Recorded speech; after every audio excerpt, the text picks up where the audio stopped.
Sa ating sports balita, dahil sa magandang performance ni 8th Division World Champion Manny Pacquiao sa nakaraang laban niya kay Brandon Bam Bam Rios, nais ni Coach Freddie Roach na gamitin muli ang naging game plan nila kay Rios sa nalalapit nilang laban ni Bradley Jr.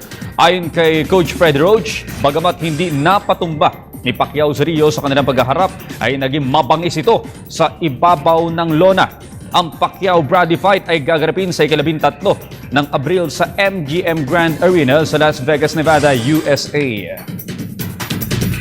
Sa NBA naman, patuloy na gumaganda ang standings ng Toronto Raptors matapos nilang talunin ang Boston Celtics sa score na 99-90 sa regular season ng NBA. Pinangunahan ni DeMar DeRozan na may score ng 20 points at humakot ng 7 rebounds.